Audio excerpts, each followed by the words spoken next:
Bismillahirrahmanirrahim. Assalamualaikum warahmatullahi wabarakatuh. Baiklah, saya yang bernama Abu Salam dari Fakultas Tarbiyah dan Keguruan dari lokal P5I ingin memenuhi tugas UAS dari mata kuliah Usul Fiqh. Baiklah, langsung saja. Secara etimologi, Zari'ah berarti jalan yang menuju kepada sesuatu. Ada juga yang mengkhususkan pengertian zari'ah dengan sesuatu yang membawa kepada yang dilarang dan mengandung kemudaratan. Akan tetapi Ibnu Qayyim al-Jauziyah al-Hifiki mengatakan bahwa pembatasan pengertian az-zari'ah kepada sesuatu yang dilarang saja tidak tepat, karena ada juga az-zari'ah yang bertujuan kepada yang dianjurkan. Oleh sebab itu, menurutnya pengertian zari'ah lebih baik dikemukakan yang bersifat umum, sehingga zari'ah itu mengandung dua pengertian, yaitu yang dilarang zat al-zariyah dan yang dituntut untuk dilaksanakan fad al-zariyah. Secara terminologi istilah, menurut Al-Qarafi, zat az-zariyah adalah memotong jalan kerusakan sebagai cara untuk menghindari kerusakan tersebut. Menurut Asy-Syaukani, az-zari'ah adalah masalah atau perkara yang pada dasarnya diperbolehkan namun akan mengantarkannya kepada perbuatan yang akan dilarang. Dalam karyanya Al-Muwafaqat Asy-Syatibi menyatakan bahwa zat az-zari'ah adalah menolak sesuatu yang boleh agar tidak mengantarkan kepada sesuatu yang dilarang. Menurut Yahya dan Fathur Rahman, zat az-zari'ah adalah menutup jalan yang menuju kepada perbuatan yang terlarang.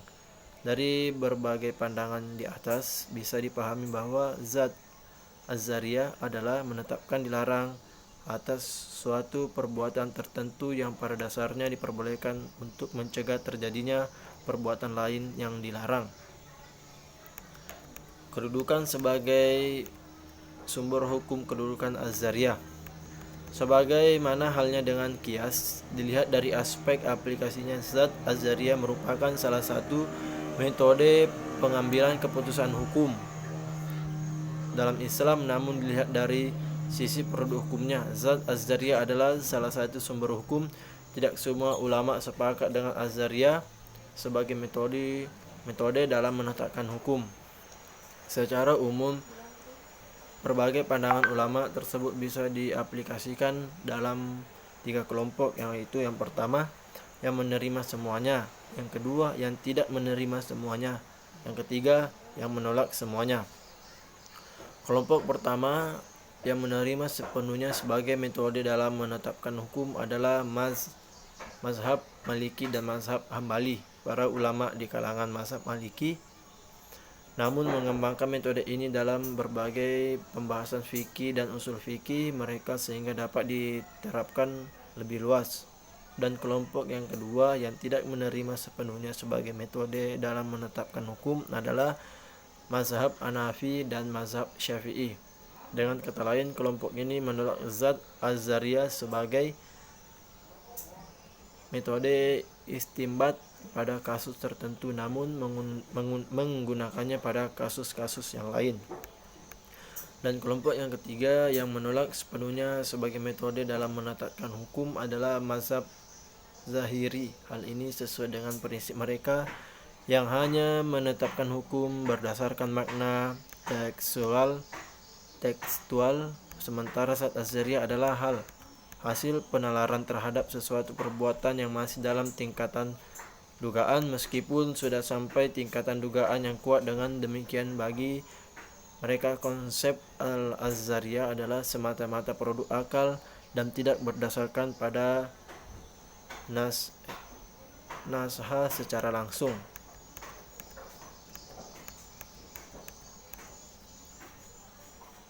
Dasar hukum zat az-zari'ah.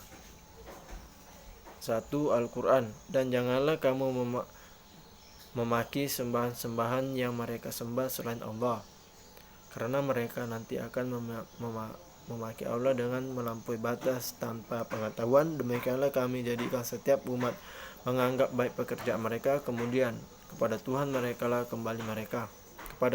mereka kembali. Lalu Dia memberikan kepada mereka yang akan didahului mereka kerjakan. Quran Surah Al-An'am ayat 6.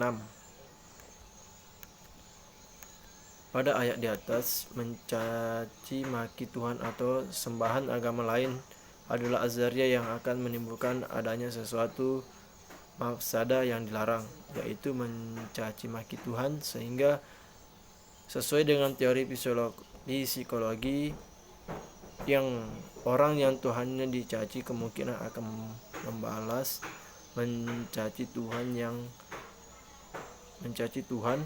yang diyakini oleh orang sebelumnya. Karena itu, sebelum balasan caci maki itu terjadi, maka larangan mencaci maki Tuhan adalah agama lain merupakan tindakan preventif.